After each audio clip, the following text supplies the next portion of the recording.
everyone. Welcome to this session on Cities for Girls and Young Women, Cities for All. My name is Vince Chadwick. I'm the Brussels correspondent for DevEx, which is a development news website. I hope you're having a good EDDs so far. I hope you've got many business cards in your pocket and many more have left your other pocket. We're here to talk about SDG 11 on making human settlements and cities inclusive, safe, resilient and sustainable. And it's a good time to do so because there's a high-level political forum in July where this sustainable development goal will be considered, taken stock of, and I think ideally in this panel what we're going to try and do is get a sense of everyone's suggestions for what we really need to, what message we need to take to that forum in July. A few practical things.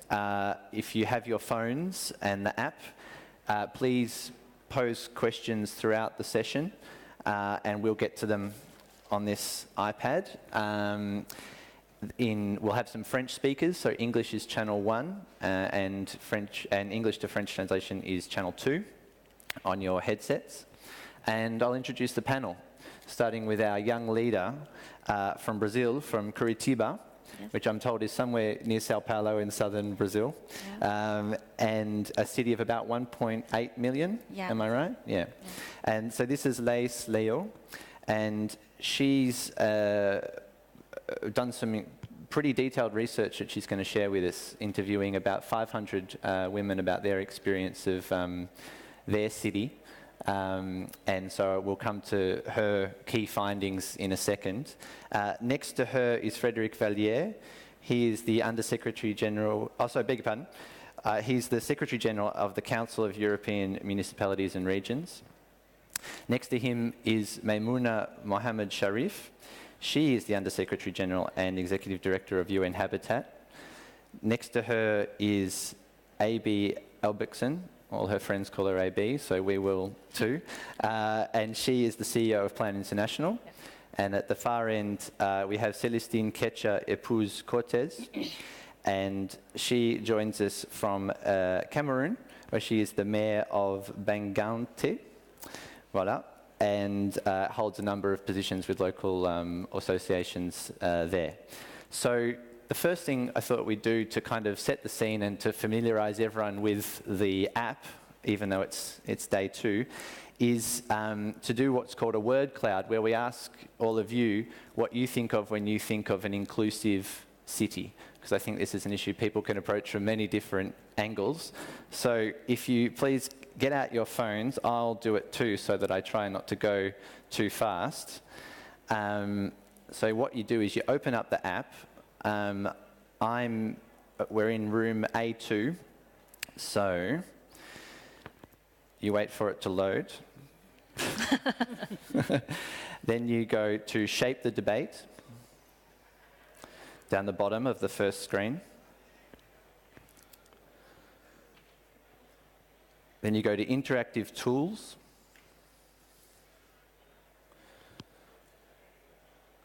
And then you go to Word Clouds. And you go to room A2. And you tell us either under your own name or anonymously, if you like, what you think of when you think of an inclusive city. What are the main, one word actually, and you can submit multiple words. So is the main issue transport? Is it trust? Is it safety? Is it a sense of belonging? Is it culture?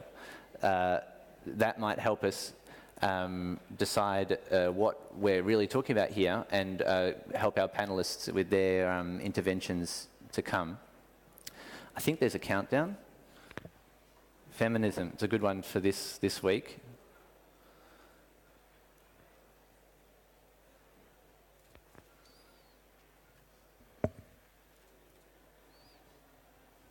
So there's a few there you can see.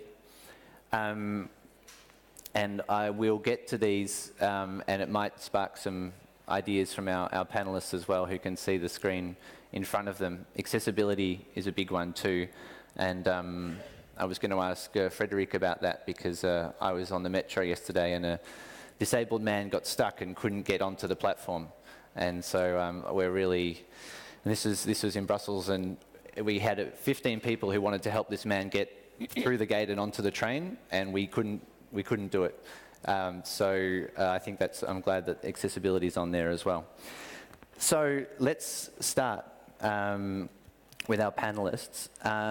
And I thought we would perhaps start with Maimouna Mohammed Sharif, and she can tell us a bit about the UN Habitat work with the New Urban Agenda.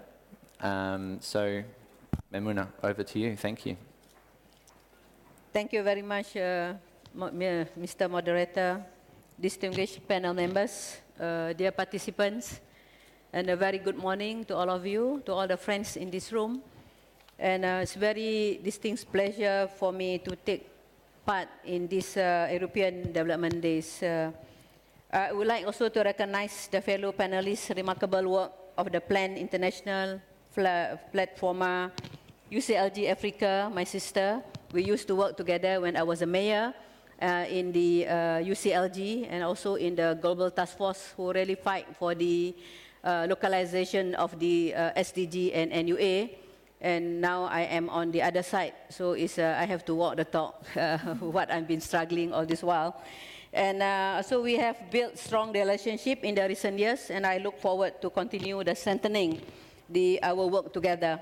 And I have worked with many of, I think all of you here who knows me, and I was a mayor in Penang for 7 years. And my city was the first city to introduce the gender-responsive participatory budgeting and gender-responsive participatory planning. And also, today we are talking about the inclusive cities, the need for cities to have an equal opportunities for women and girls.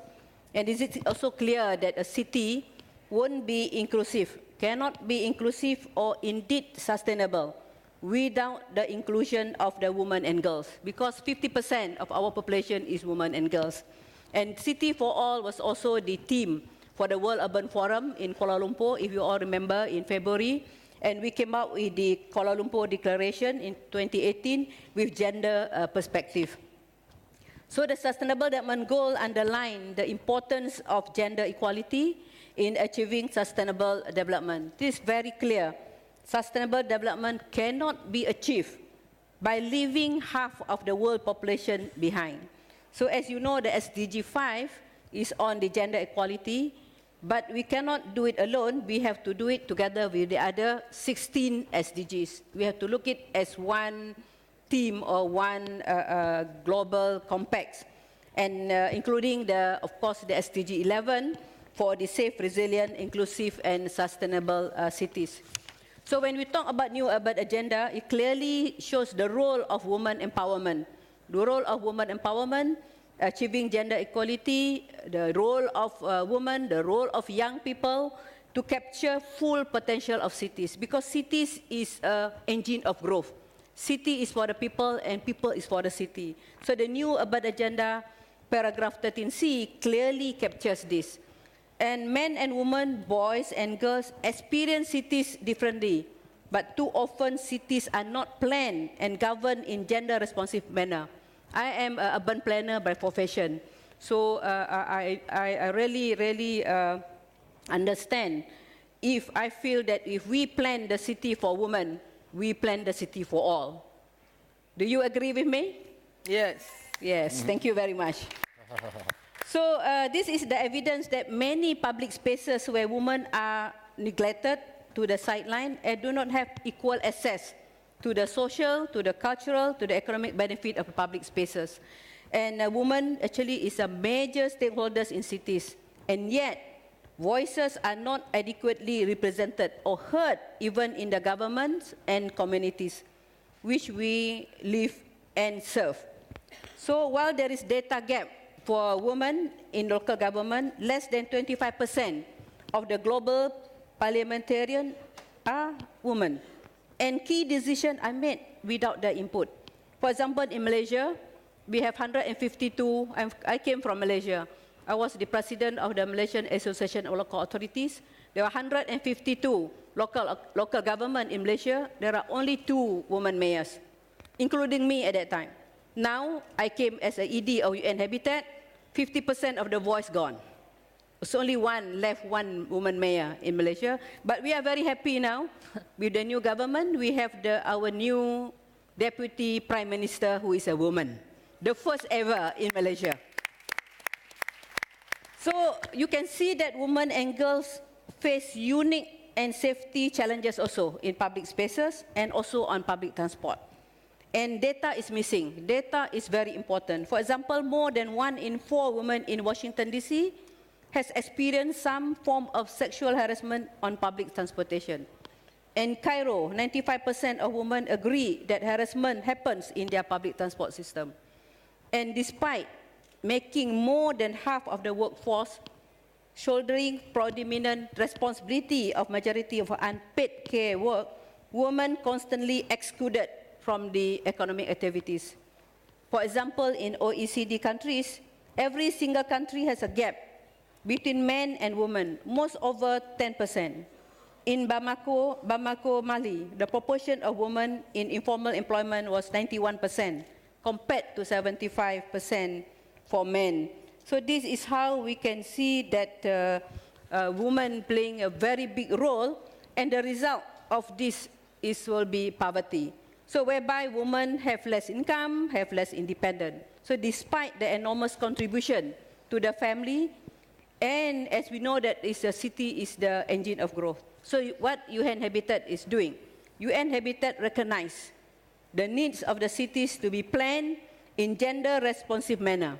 So our program like Safe Cities, Public Space and Slum Upgrading, now I would like to elevate not only slum upgrading but slum elimination. And slum maybe is not talking about slum prevention, in reflect this. So our work demonstrates that women and girls are not only the community, but also or the recipient of the services, but also involved in the decision making. So they are the important stakeholders, and also they also should enjoy the city facilities, including taking part in the economic growth. So this particularly case when data collection information, women and girls, we need. I think I also attended the Women Equality Forum in Stockholm recently. I think the element of data, this sex disaggregated data is also very limited to us to make a decision and also to the policy makers. So in UN Habitat, we prioritize the link between women and their daily life and women empowerment, gender mainstreaming and youth is one of our top priorities in UN Habitat. This will be captured and reflected in our new strategic plan for 2020 to 2025. So today, I think in this forum, we can see that the key component of women empowerment, we should align the sustainable policy with women. We should be together because I believe that we work as a team together. Every one of us achieve more. And I believe that if we design, as I said just now, a city for the girls and women, we design a city for all. And if we invest in a man, we will build a family. If we invest in a woman, we will build a nation. Are you with me? Yeah. No, I only heard a small clap. I don't know whether I have to have a big clap. So if women have been given a voice, then we are equal. So we have to look into the how we can put cities for all and everybody for the cities. Thank you very much. Thank you. AB, I think that's a good link to the Safer Cities work that Plan's doing. What can you tell us about that? Yeah, can I do a quick snap poll of the audience without the app? Okay. So how many of you have used the public toilet facilities here at the center today? Yeah. Now, did any of you feel unsafe using them? No. No. We take it for granted that we can use toilet facilities in public spaces and don't even think about it. So if you're a young girl living in Kampala, in the slums, and you don't have running water or toilet facilities in your home, the most dangerous time of the day is when you go and use the toilet. Walking from your home to that public toilet facility, what can happen to you on the way, what can happen to you while you're there. Thousands and thousands of girls that we work with in Kampala tell us that actually, if they can at all avoid going to the toilet at a time where people are awake, they will avoid it. So they will collect together in bands of girls and go to the toilet once a day at around 1 a.m. because that's the safest time for them to use a public facility in the largest city in Uganda. It's just an example of what happens when you talk to the girls themselves about their lived realities of living in cities. So the Safer Cities program that Plan International has now been running for several years, together with UN Habitat, together with a number of partners around the cities in Hanoi, in Delhi, in Kampala, in Cairo, and in Lima, tells us that the everyday fear that young adolescent girls feel in cities, whether that's using the public facilities, transport, their road to school, various pieces, is very, very acute. You mentioned some statistics, but you know, when 95% of adolescent girls, everybody basically we talk to, tells you that they feel unsafe, that the basic premise of their existence outside their four walls is a sense of angst, then there's something deeply wrong about the way that we've organized not just our cities, but obviously our societies and the power structures that exist there. The Safer Cities program has now reached over 100,000 girls and 1 million people in different communities. It engages the girls themselves in sharing their stories about their lived experience, but it goes way beyond that. It takes those stories, works with the girls so that they can tell their stories to the public officials, to the council members, to the city transport authorities. It organizes public scorecards around the changes that the girls and their families want to see, works with councils to track those scorecards to see how improvements are made, works with rickshaw drivers, with bus drivers, to train them to make their transport vehicles safe. It brands vehicles. So rickshaws that have a mark on them that says, I'm a rickshaw driver and I am proud to make sure that every woman that drives my rickshaw is safe. Store owners, corner stores, little shops, stalls that also are marked with a place for, if you feel unsafe, you know, we ask the girls, if you feel unsafe on this trip here, where do you go? Oh, I'll go into Mrs. Singh's store on the corner because we're always safe there. Good, we put a big sign on that, say this is a safe space for girls, this is where you can go in. Let me just give you a few more examples of what this program also does. So it engages also the city councillors, trains them on what are the realities and how can they work better. Actually runs training courses for bus drivers on what to do when they see and encounter harassment on buses and how to stop that and engage around it. The program costs $6 per girl. And through those programs and the empowerment process of the girls, the engagement, the collaborative effects, large parts of Kampala, Hanoi, Cairo, Delhi, and Lima have actually been made safer for girls. Over the next years until 2022. We want to take the program to 20 of the biggest cities around the world. I'm just saying, at $6 a pop, it's real value for money in making sure that you don't have girls that have to go to the toilet at 1 a.m. in the morning to relieve themselves because they don't dare go there at any other time of the day. Thank you.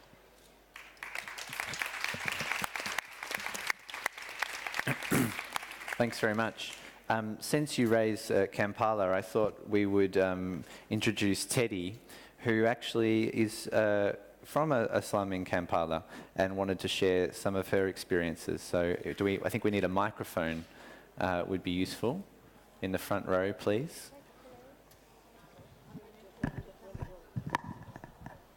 That sounds promising. So Teddy, over to you. Thank you.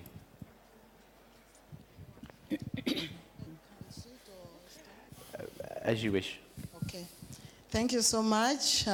So pleased to be a participant or part of the EDD.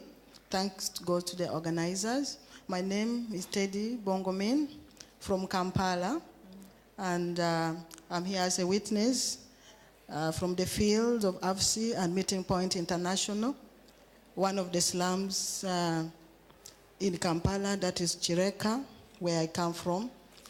I was born, I grew up in a slum. I lost my parents of HIV/AIDS. I lost my husband, and I was thrown out of my matrimonial home. I became homeless, but here today I stand firmly, strongly to say that women are the pillars of the families, and this has been proven too, that women have been the best leaders so far, best managers than men, and women are role models in the societies, especially more so in the urban cities where I come from with my experience. But it's really so challenging that for us, basically, we do a number of activities as in economic activities. We make bids, and out of these bids, we have managed to put up a multi-million-dollar school, so beautiful, that is educating our children. It is unbelievable. But you find that we have seen projects come by trying to solve problems, but instead they create more problems. Why do I say so? Others give handouts, but at the end of the day, what is next? There is nothing completely. I would feel that it is better to make a human being aware of himself. A human being should discover himself. Then given a tool, this person can always use it and also protect their lives and the lives of the others. So my really painful challenge is that many of my sisters and our daughters do not really have a free access to the urban spaces. Many of our necklaces that we make in the Kampala city, if you move around in Kampala city, you'll find the women and girls selling paper beads, but there is a lot of restrictions that many times a woman and a girl is arrested and taken to prison by the city council authority, and a woman spends there 5 days in the cell or in the prison. Remember, back at home, she's the backbone of the family. She has to provide for the children. Imagine the 5 days children are going hungry without food. But the city council authority claims they want to organize the city, they want to clean up the city, but in the process they are creating more problems. I don't know what can be done about this. It is really so painful to me to see my sister, my child, my daughter being arrested, and yet she's having a number of responsibilities. So there is need to create these public spaces to be enjoyable to the vulnerable groups, especially the women and the girls that I'm directly working with them, and they are part of me. I feel so pained. Thank you so much. Thank you for your contribution. Celestine, I saw you nodding, and there was a question in there about what we can do about things like this example we've just heard. What do you think? Thank you so much. I really want to thank the organizer for inviting me. I'm Queen Mother Kecha. I'm the president of Female Mayor of Africa, as well as member of the Global Task Force. I was very, very pleased yesterday to see my sister, Memuna, who was in our Global Task Force, and now she's at the level of implementing what will change life of the world. I was very pleased to see that after a man at ONU Habitat, they called for a woman, but they called for an experimental woman who went from the local. Please, a hand for her, the director of ONU Habitat. And listening to our sister, really, I feel very painful. I feel very painful, and I really want to make more advocacy for more women at the local level. I'm coming from a bilingual country, so I will maybe speak in French to get myself understand. My sister was saying that women are 50% of the population, mais en Afrique, les femmes représentent 52% de la population. Les femmes représentent 52% de la population. Ce sont les Women account for 50% of the population, but they are at the core of development actions, women and girls. We talked about 30% of women. This is what was expected, and now we have 50%. And for Sustainable Development Goals, we have only 15% who are members of parliament. 15% of women are directors, are managers in civil society. So how can we have 52% of women and not have them represented at all levels of society? If we talk about sustainable development, you have to have the existing stakeholders present in the field. And I have a plea to make here. Women at the local level have a management approach which is different from men. I'm the mayor of a town that is very much aware of the problems that women have to face, of taking care of young girls, giving them the possibility to respond. If we talk about equality, you need to have 50%. When you put a call out, you've got to have women who have the same level, the same degree of knowledge. In Africa, we've spoken about training and preparation. When you take a family of 4 children, you have 3 boys and 1 girl. Now, in Africa, the question of schooling is simply a question of money. Now, sometimes you see whether you have the possibility of sending a child to school, and the mother too is complicit with her husband. They look at the boy, they say, now I've got the possibility of sending one and maybe 2, the second child, and they'd say, well, let's send the second boy, and maybe an uncle would be willing to pay for the 3rd child, and it'll be the boy again. Now, the wife would say, see, we'll send the boy. The girls are going to get married.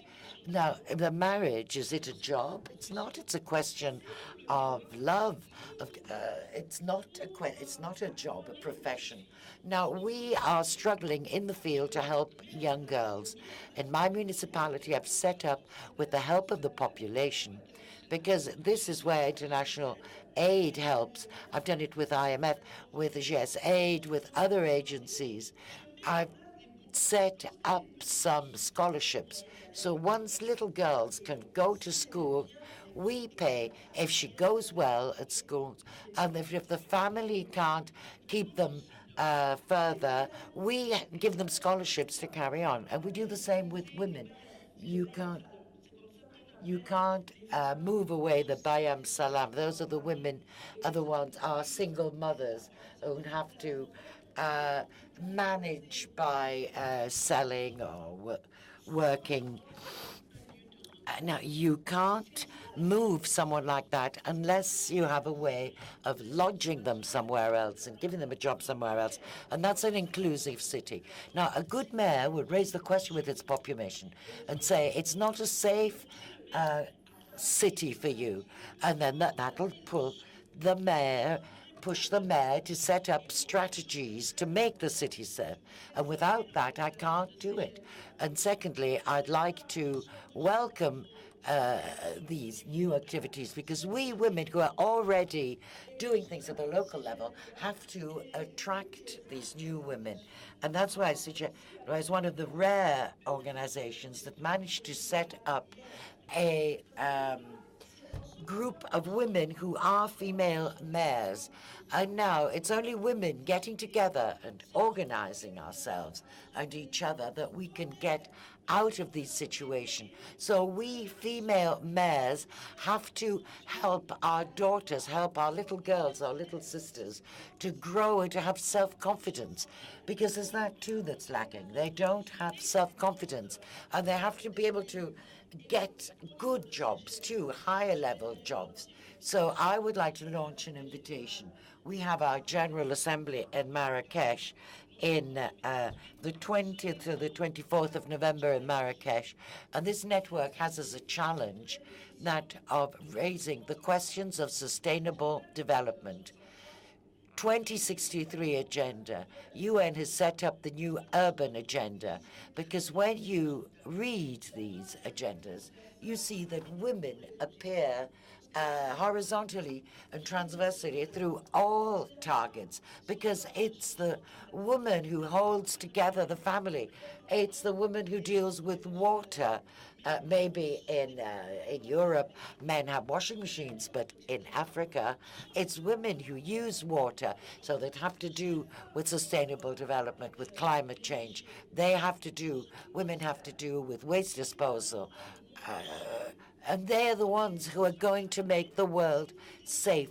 All actions that happen, if you start looking at them in details, you see there's a woman or her daughter dealing with these things. So at the local level, we've decided to take on board as our own the world development agendas for climate change, but but especially promoting gender equality. We are getting organized, setting up a chapter, and I'm asking the women who are mothers in Europe to get together and set up a chapter, a country chapter, and we can all hold hands and say, she is we. Now, I will say we for she, because if women who represent 52% of the population were for women, we would be everywhere. On this panel, it would be 60-40. It's one of the few panels where I've seen sufficient women present. Thank you. Sound like a good idea, Frederick? Yeah, je vais parler en français. Yeah, I'll speak French. I've got loads of things to say. I don't even know where to start. My first thought is, I often organize events, panels, sessions, so forth. Now, very often, especially today, panels such as this one, you'd have 5 men, and you'd say, oh, we need to find a woman who will make things livelier. It'll be a great gender balance. And today it's the opposite. So maybe I'm the one who has to. I'm the sort of the token male on this panel.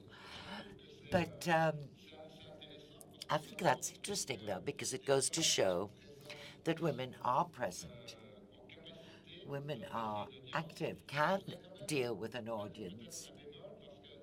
But there's another point I need to say. I also see a lot of men and a lot of women in the meeting room.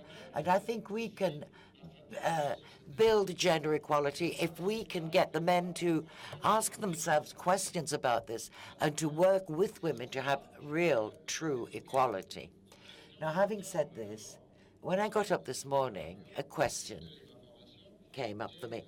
I switched the radio on, listened to the news, and apparently prostitutes are on strike in Brussels. Now, personally, I find that prostitution is the most primary image of male domination on women. But having said that, they're on strike because 2 prostitutes were stabbed in Brussels.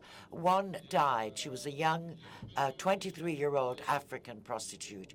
And the expression they used to express their horror to this was to go on strike.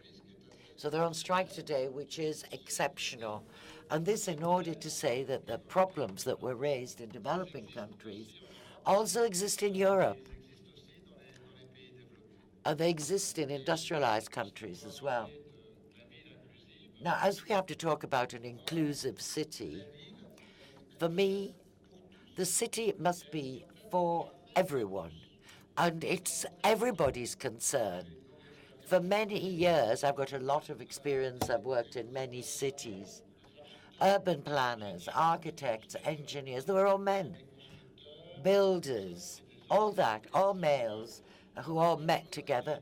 The last thing they ever thought about was how to organize a city for everyone.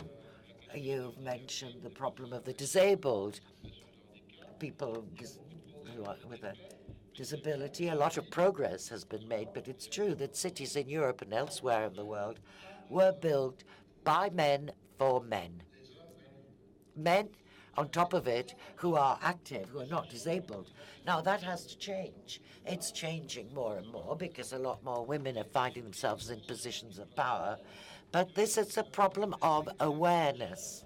A scale economy, because usually that's the way it is. You start with wonderful projects and then you say, oh, we don't have enough money, so we're going to get rid of one thing rather than the other. And don't know how, but it's usually the elements that allow the best inclusive approach to the city that is eliminated first, because you say, oh, we'll do that later. Let's forget about lifts in the metro stations. We'll see if we need them later. In France, for instance, yesterday, Parliament voted a law to say only 10% of new houses will be built for the disabled because it's too expensive to fit them out. So these are all markers against which we have to fight. What Celestine just said on educating women. Now, my mother's 85. Her family, there were 12 children, 3 boys, and the rest were all girls. The 3 boys were sent as apprenticeships to learn a job, a trade, and the 9 girls went straight into factories. So it's the same everywhere, and we always have to build policies that will fight against this. And these policies have to be built by everyone. And that's why in Europe we have a network. We've set up a council of the municipalities of Europe.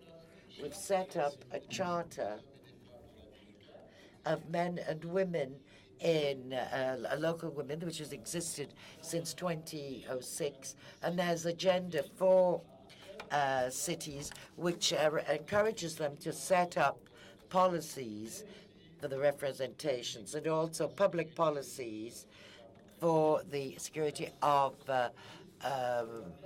women in cities, their safety, access to services, and facilitate the thing.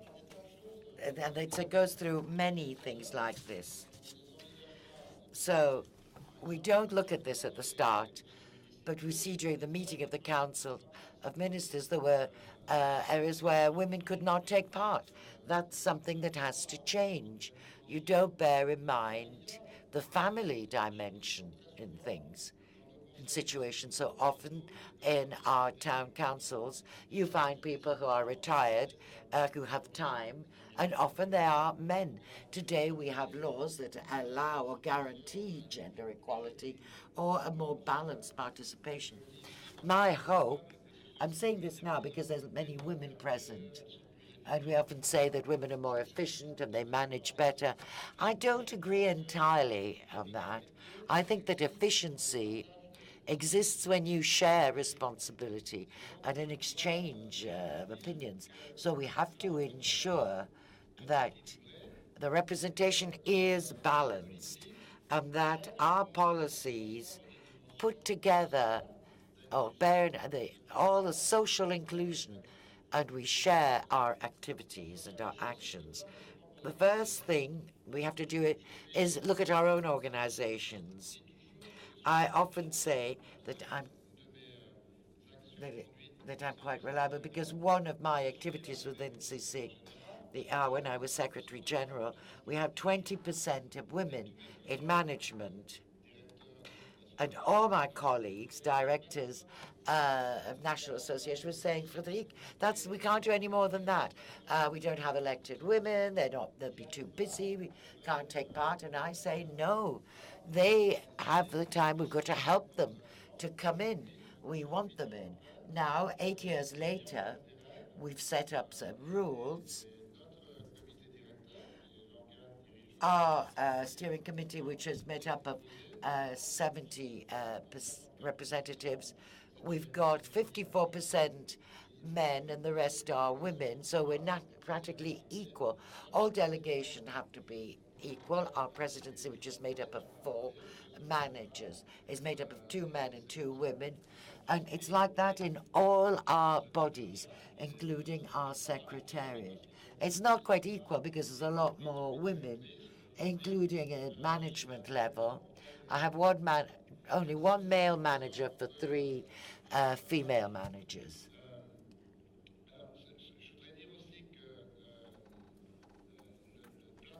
I also want to say that the platform, which is which connects all this, supports activities managed by gender empowerment. We've published a paper with our French association, CCRE, the connection between decentralized cooperation and gender. I would like to invite you to go and get a copy from our stand, Platform A. Next week, the Communities.The is going to set up the third conference on the theme diversity, equality, and inclusion. And that will allow us to say that the link is obvious between gender questions, inclusion, and the respect for diversity. So when we talk about access to the public lavatories is dangerous for women, we can extend this to transport or to the right to owning the city, which is a right that we've put in the UN documents. And I'm sure that Minna will be one of the advocates of this right to the city, because very often women don't have access to the city after a certain time for questions of safety, or sometimes because they don't feel safe. And that's true in most cities of the world. But it's also a question of access to jobs, to housing. In Europe, you have a lot of single women and single mothers who find it difficult to find a home because house owners don't trust them.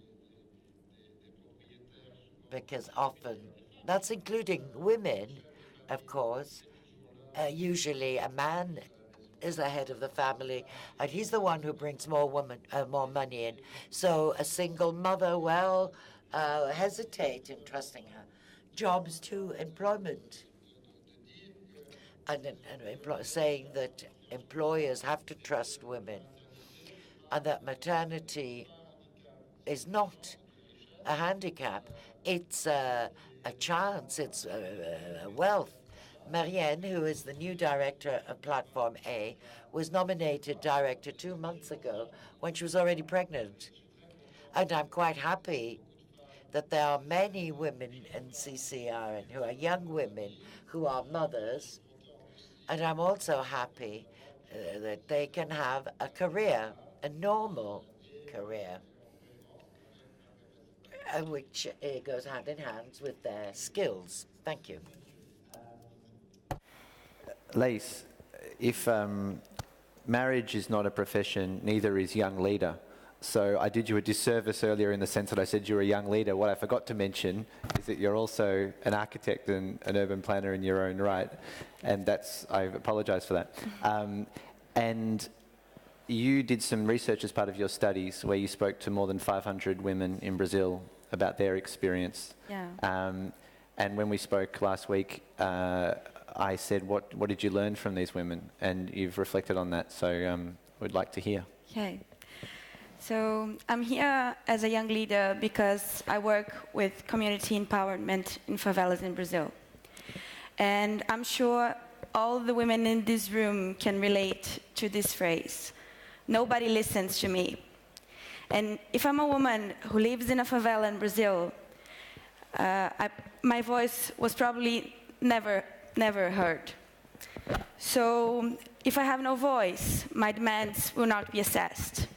And in Brazil, the government doesn't have interest and allocated resources on collecting data from these places, from favelas. So a good excuse for not doing things is not having statistics, not having indicators to measure the problem. And that's what I work for. We facilitate data collection so that communities have evidence to advocate for their problems and demands, which basically means have voice. So favelas are urban settlements with no access to clean water, no access to sewage systems, pavement on the streets, and filled with irregular electrical systems that could catch fire at any time. They are also located usually on vulnerable areas as riverbanks, which causes a lot of problems with floods, usually. So working on this context gave me the opportunity to meet some wonderful women who are community leaders in their favelas. And sometimes they're so organized that they have community associations with elections and juridical rights, for example. And they work also as judges and counselors in their communities, helping from personal matters to flood problems until issues with domestic violence inside favelas. And about the lessons I've learned from them, I think the first one I could bring here is resiliency. Resiliency is being able to pick up pieces after a crisis and rebuild. And it's, for example, losing all your belongings and sometimes even your house for a flood or a rain, and start from zero with positive attitude. And thinking about city planning, we will never be resilient unless we focus on empowering women and children in these communities. The second thing I would bring would be on how to lead. Good leaderships come with passion, and passion comes with motivation. If your children are getting sick every week because of flooding, you will take action. My earring is hitting the microphone, sorry. Our urban problems will not be solved without efficient leadership, which will not exist without passion and empathy from the leaders. As I told, sometimes these women, they act as good leaders because they're counselors for their communities. They give advices in any various kind of subtopics. And that creates empathy, and that creates connection. The third lesson would be about the importance of taking time to listen. Put your problems aside and listen to others. Listen to a children screaming and enter a shack to free her from her violent father. that creates empathy, that creates the sense of respect in the community. And my call for action here would be, let's hear what people in need have to say. And so we can comprehend the real problems and take efficient actions. Sometimes what we think is the best is just not the best for all. So we have a lot to learn from people that are usually pushed aside by society. We have to be resilient, we have to empower women and children, we have to lead with passion and empathy, and we have to listen. Urban infrastructure problems are usually seen sometimes as secondary issues in terms of achieving gender equality. But the environment can contribute to intensify many, many others human rights violations. So while we women are not taken into consideration on urban decision making, we are losing much. We're losing perspective, we're losing ideas, we're losing these amazing leaders I've met in Brazil. So basically, due to an enormous difficulty that we have on listening to these people.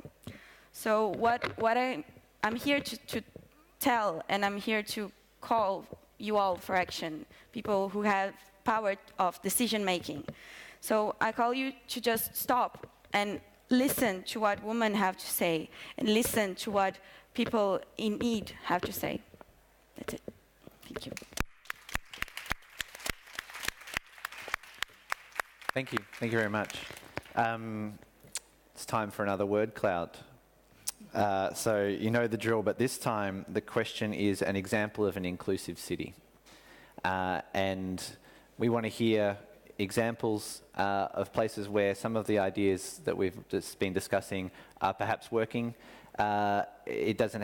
I don't think we're suggesting the entire city is fixed, but certainly some best practice examples that you're in the audience familiar with.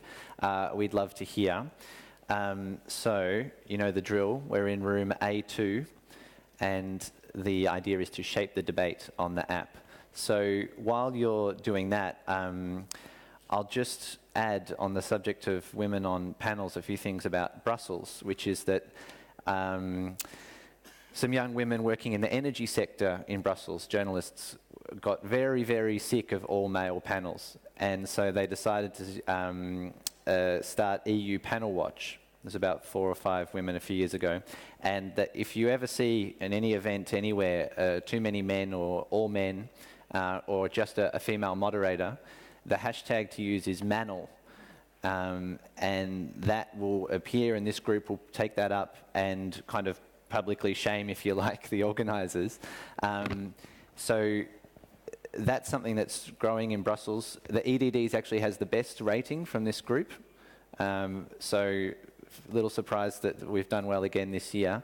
The other thing to make people aware of is an initiative called the Brussels Binder, which comes from Mitt Romney's idiotic comment about having binders full of women for his key posts. And so often the excuse comes there's not enough women to choose from for panels, and so some young professionals in Brussels are putting together a directory basically of excellent women who can appear on panels. So they're just 2 initiatives I thought I'd mention for those who are perhaps organising events in future. So I'm just checking what cities have shown up. Hanoi, Singapore, Tokyo. It's interesting because we had a question about Tokyo as well on the app. And I'd encourage you also to, when you're shaping the debate, to also go to the Q&A section and pose some questions. We've got a few for discussion, which we'll get to now. Copenhagen, AB, is that about right? How's Copenhagen doing? Well, I haven't lived there for many years, so it's hard to say. But obviously, in many of our cities in Europe, you don't think too hard about necessarily the safety of public lavatories, maybe the cleanliness, but that's also an issue of dignity and humanity and how you get around. But there is no city in the world.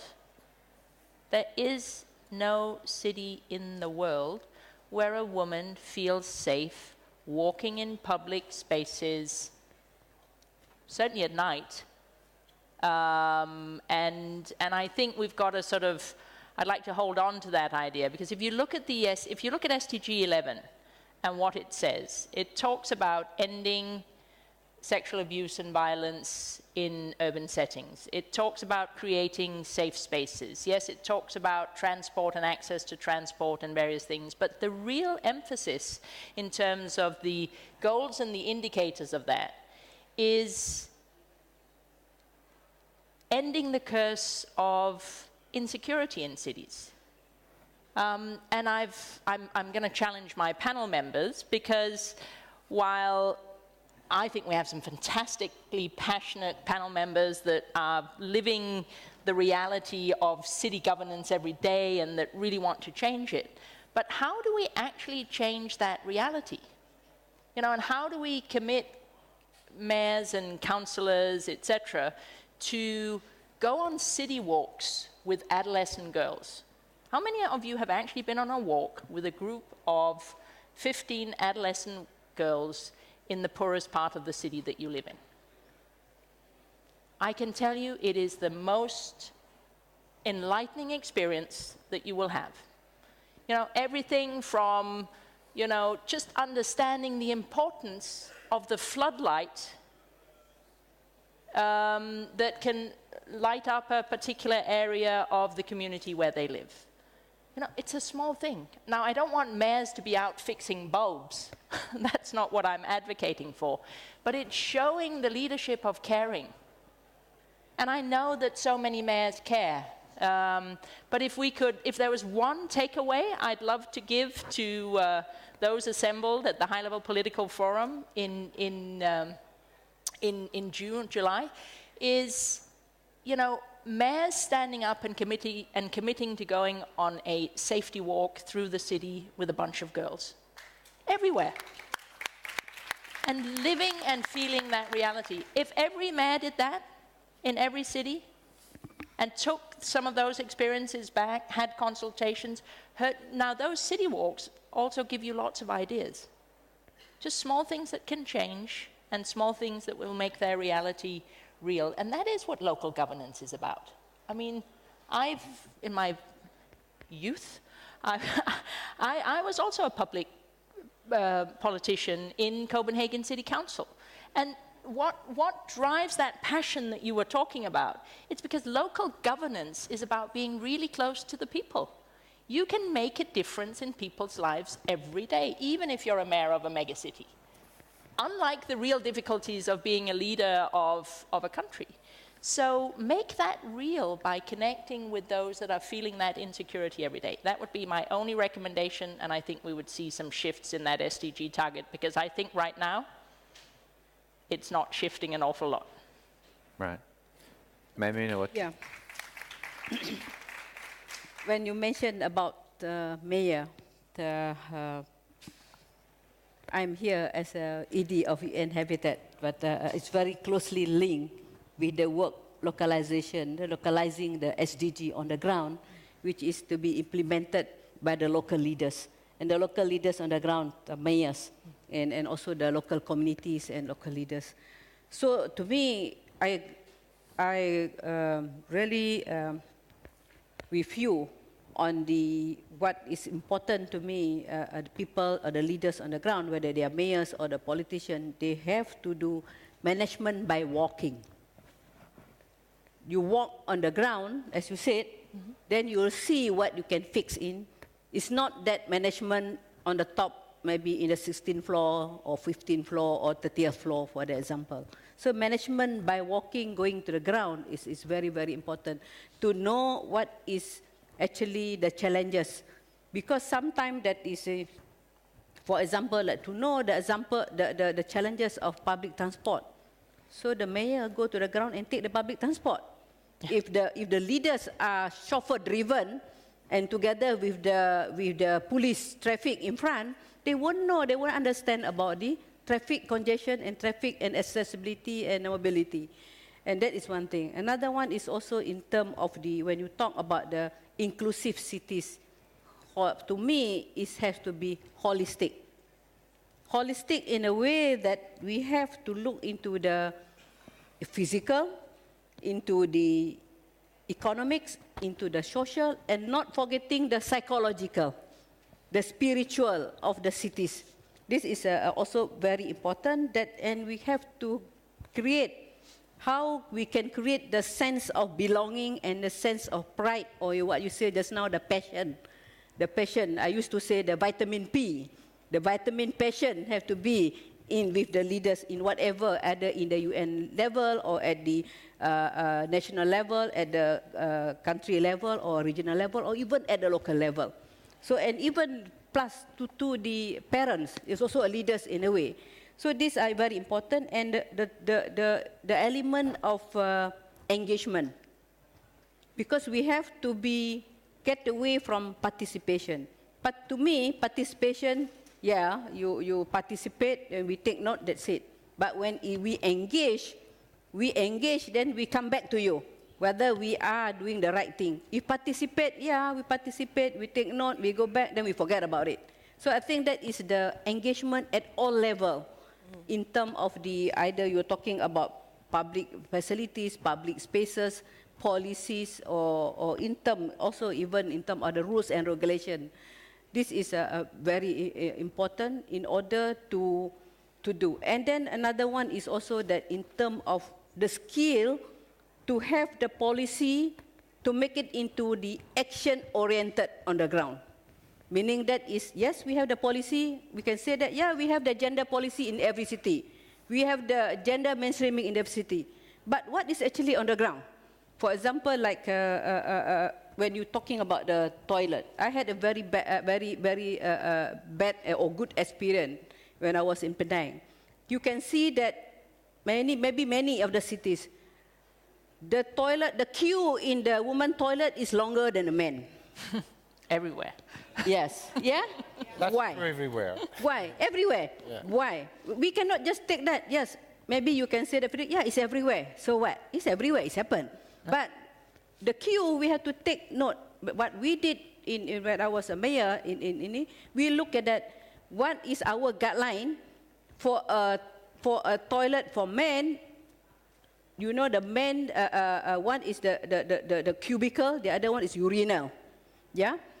What in our guideline, we say that equal, but we only equal in terms of the cubicle. Men have 3 cubicle and women have 3 cubicle. But men have another 3 urinal, which is not in our guideline.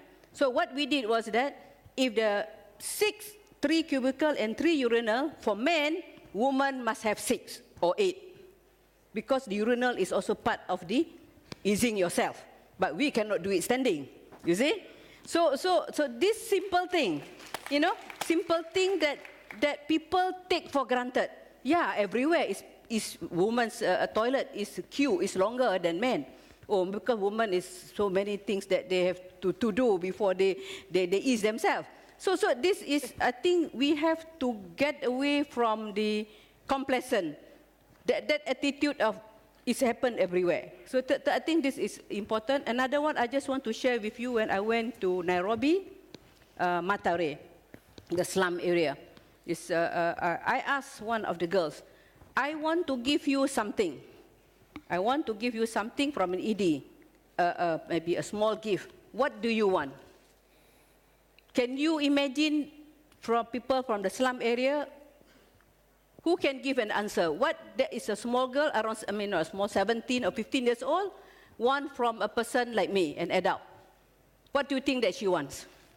Anybody have an answer? Yes. Yes?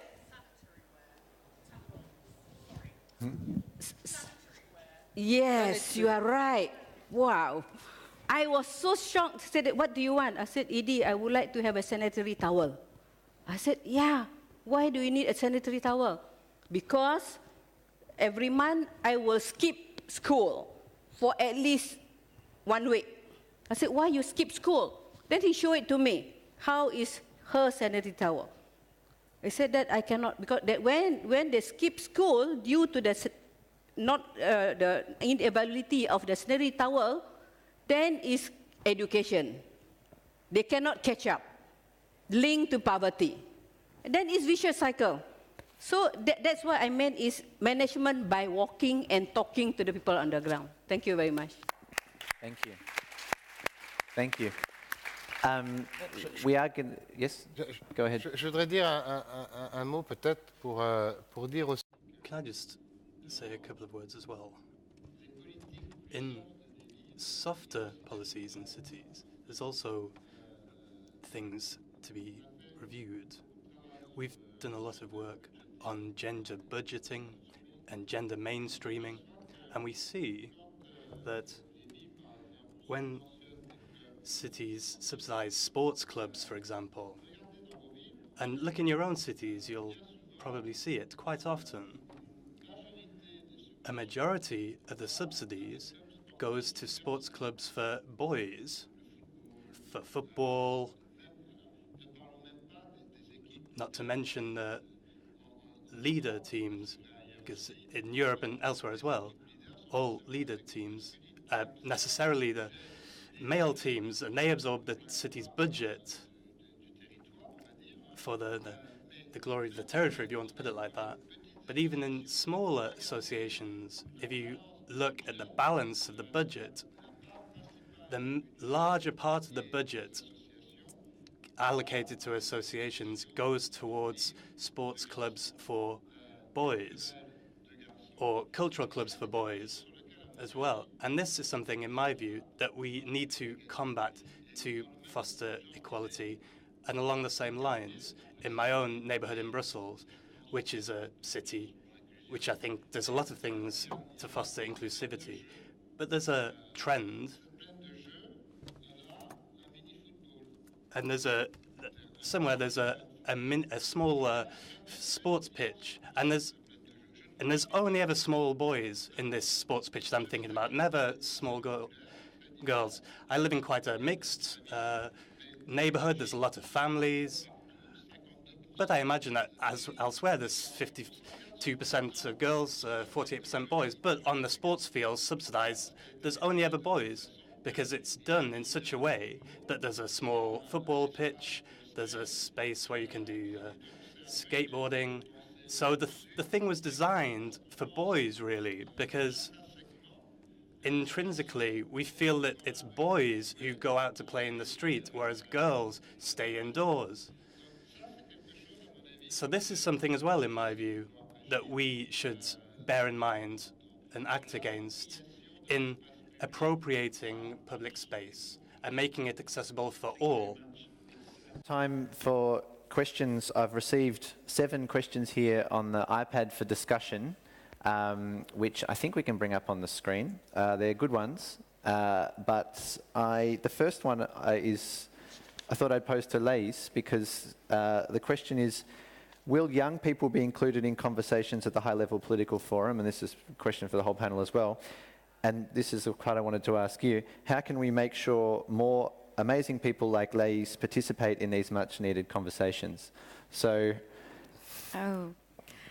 I think what we usually, like young people, think is that what we are taught actually is that we have to listen and we have to learn, and yes, we do. We have a lot to listen, we have a lot to learn, but we are usually passionate about taking action.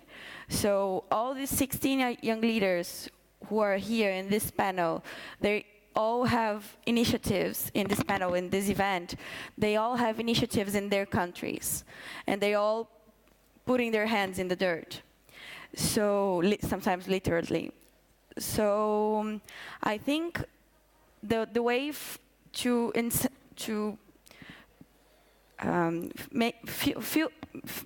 make young people feel comfortable to be in these places is be open to listen as well for about what we have to say, because sometimes we have a lot to say and we have ideas and we have sometimes innovative solutions, but we rather be quiet because we have to respect and we have to listen because we think we are not experienced enough.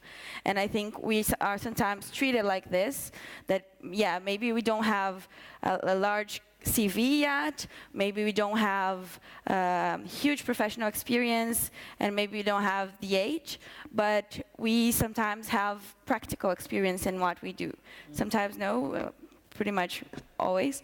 We have practical experience in what we do, and we really face different perspectives, and we are really more open to listen. So I have a lot of stories about the woman I met in Brazil, and I could share that as many as you want now or later, but sometimes I don't tell them because I don't have space to do. And I think that happens with many, many young leaders. And so I think that we could have more people, youth leaders and representing youth in these places and political decisions if we really give this space, and we really give respect, and we really show that we want to listen.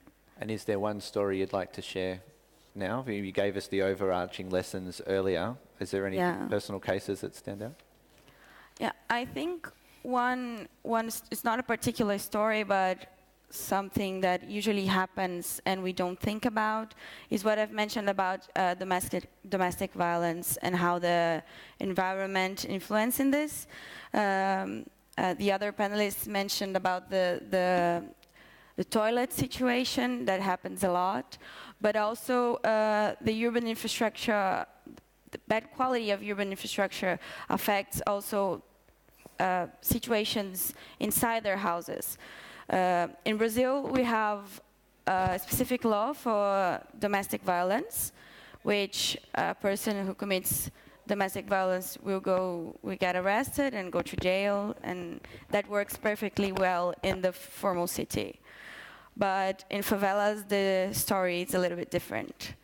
So usually the police don't go inside those areas, even because they don't feel safe to do that, because they don't want to do that, because the government, many reasons, the government doesn't have interest in doing that.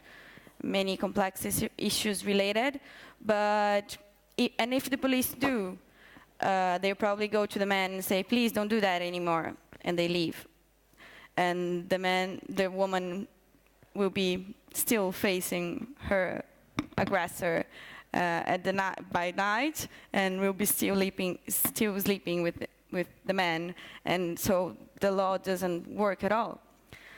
So if those spaces were formal cities, the police would probably enter there. The law would work, the public systems would work. And we have to face the reality. In development countries, the police works to protect people with money. The police doesn't work to protect poor people. It doesn't work to, it's a huge critical that I'm doing here. And it's really hard to criticize government institutions in general in any development country. But we have to face the reality. In developing countries, the police work to protect private interests, to protect heritage, to protect the city infrastructure, but doesn't work to protect people necessarily.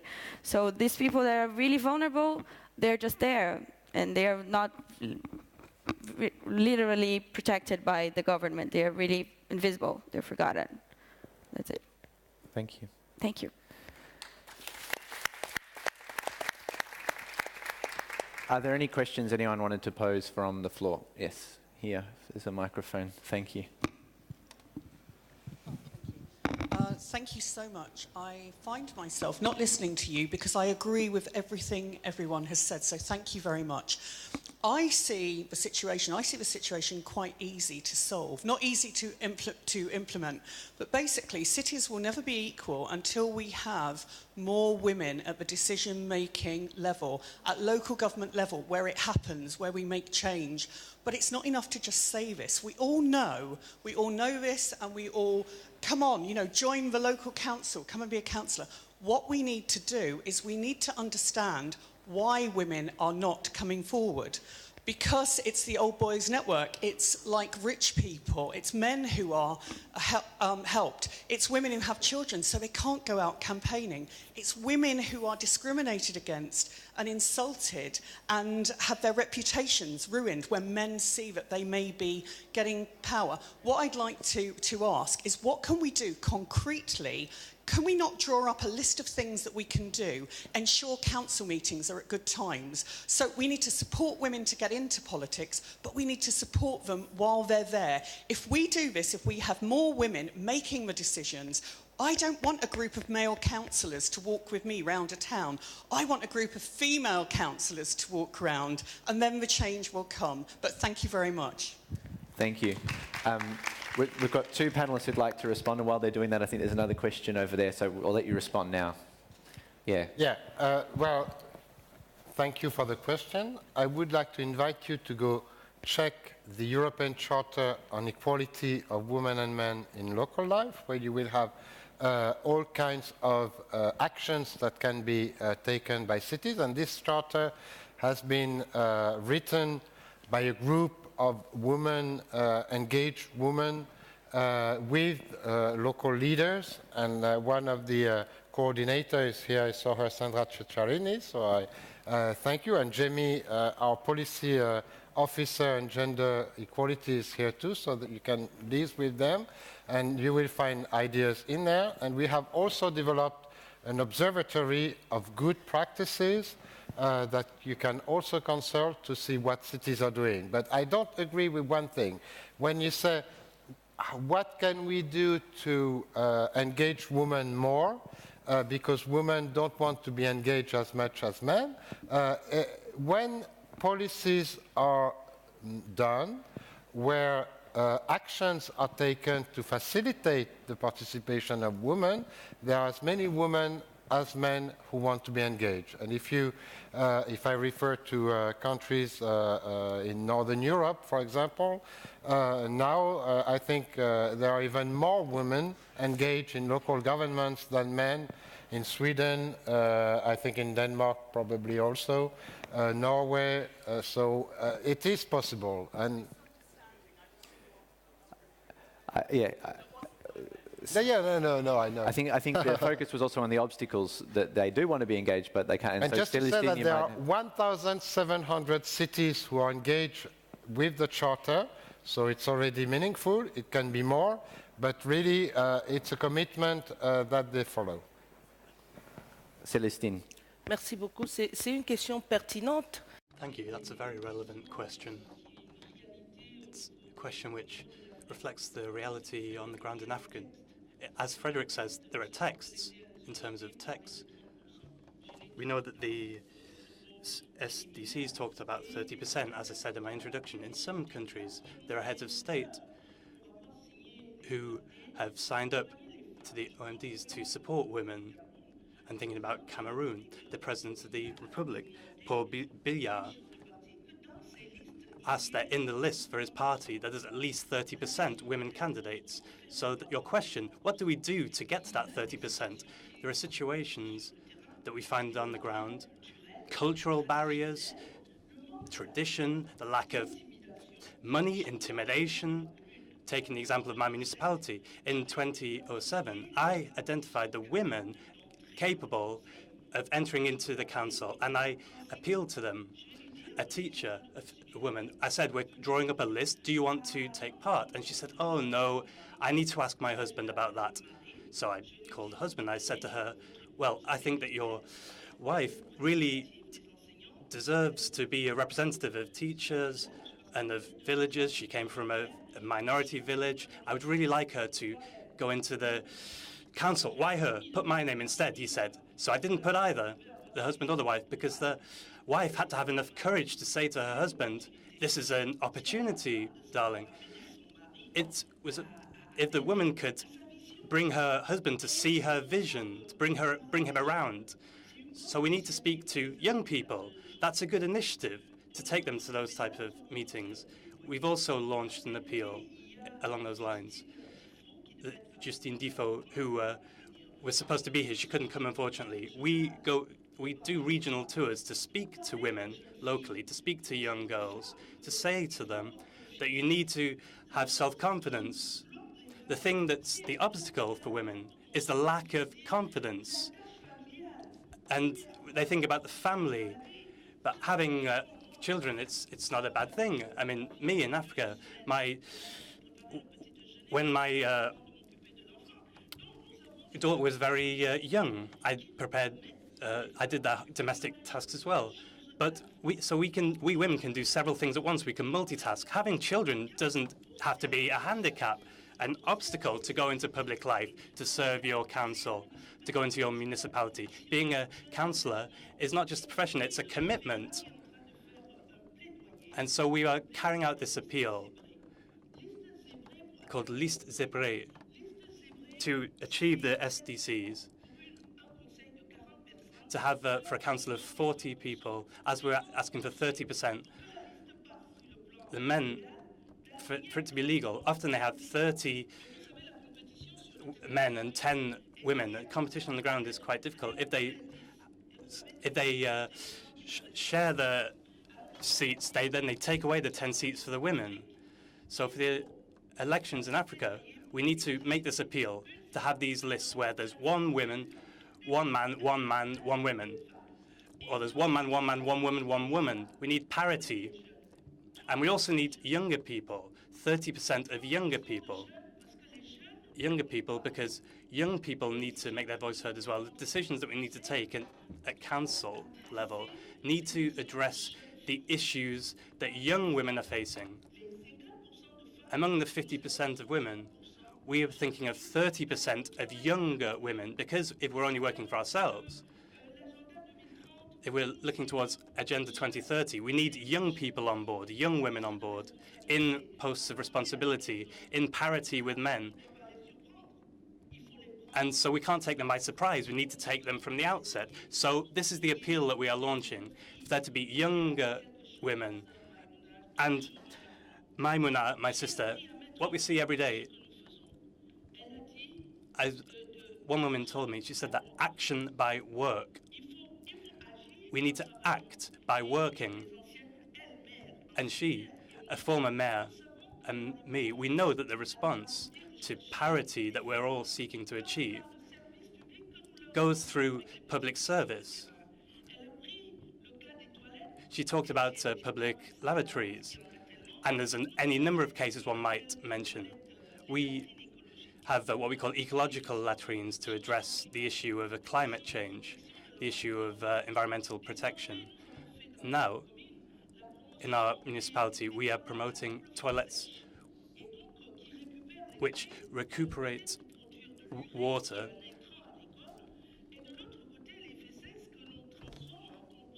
and which also do biological composting. And what we did is start up with schools. And the feedback from the ground, the schools where we put in these ecological latrines, the number of girls going to schools tripled, because previously there wasn't any toilets, and so it was uncomfortable to go to school. It was difficult for them, so the number of girls actually attending school afterwards increased significantly. So action by work, that's the way that we try to tackle this. It's not always easy, but young women, girls, women need to be self-confident, and above all, they need to love each other, love themselves. We are 52%, so how can we go to the elections where 52% of the voters, this has been a case in South Africa in the primaries, there was a woman and a man, and they didn't want women to be on the list. So women need to help their sisters get into posts, positions, and help them realize this responsibility. The day where time arrives, we had a question very quickly. We've got 5 minutes, so if you could be very brief, please. Yeah, sure. My name is Ludmila. I'm with World Vision. I'm originally from Brazil, so thanks, Laís, for her beautiful presentation. I wanted to just go back to the leadership and the presence of women, about the need to, first of all, invest in young leadership from the slums, from the city centers, the leaderships, they don't just come from the ground, but they really needed to be nurtured and created, and they needed to be protected, because when we were talking especially about minorities, women from the slums, black women, native women, when they do dare to speak out, they are put in great danger. And here I'm thinking about Marielle Franco, a councilwoman from Rio who was murdered over 2 months ago. The crime was not solved. So we need to also make sure that these women, they are protected, because we cannot stay in the forefront being murdered and not having somebody having our back. Thank you. Thank you. I'd just like to ask each panellist to give us their takeaways from this session, but perhaps 30 seconds to the key points that you'll take away from this conversation, and also what you'll take into next month's meeting. We can start with you. Thank you very much. I think it's a lot has been said about the needs of the women's engagement, women empowerment, gender mainstreaming, gender responsive participatory budgeting, and also participatory planning. I would like to touch the last. We talk about all this while, I think, for the past 1.5 hours on women. But I think we have to also educate the men. Yeah. Because the men now, the men are at the policy makers making level, decision making level. So we need to educate the men and to make them aware, to make them know that the importance of women in the decision making and in any organization, either in the, of course we are very happy, we are very fortunate to have a Secretary General who really bring forward of gender parity in UN, and he is already achieved at the USG's level. Yep. And now it's translating down to all the UN agencies. I think to educate the leaders must know that woman is important. That is one thing. And also, I think now is the time that we have to look into, I don't know, gender mainstreaming as one of the subjects in school, maybe. You know, because it's, I'm not sure, but not in Malaysia, but I'm not sure about here, because gender mainstreaming, if we start from school, of course, it's the best is from home. When you talk about cultures and all that, but I think it's looking at it to have a gender mainstreaming and the importance of gender in school. Then I think this younger generation, and they can be future leaders, then they will know the importance of gender mainstreaming and gender parity. Thank you very much. Thank you. Thank you very much. AB, just very quickly, your takeaways. I'd obviously love to see 50-50 of women and men in all local governance institutions, but real governance is about talking, dialogue, including constantly being engaged. We've heard many fantastic also quotes about managing by walking, which I think is fantastic, but being real about including those that don't have a voice at every part of it, and one of the groups obviously that we advocate for constantly including, because they have the least voice, are the young adolescent girls. There's just one point I'd like to make, because somebody asked, are young people present at the high-level political forum? Yes, but nobody under 18, because they're not allowed into the UN building. Only as tourists. So you cannot participate in a UN meeting if you're under 18. Something that we're advocating to change, but so please take that message with you out of here, so that we can include everybody that can make a change and inspire decision makers. Thank you very much. I'm afraid I'm going to have to cut it short there, because we've reached 1 p.m. So please approach the panelists afterwards to share more. I'm very sorry to not give you all the chance to sum up. So thanks very much for joining this panel on Cities for Girls and Young Women, Cities for All. It's a shame, perhaps, AV, to end on such a sad note about the UN. I didn't know that. That's staggering, and I'm going to go and write a story about it. So thanks, everyone, for listening.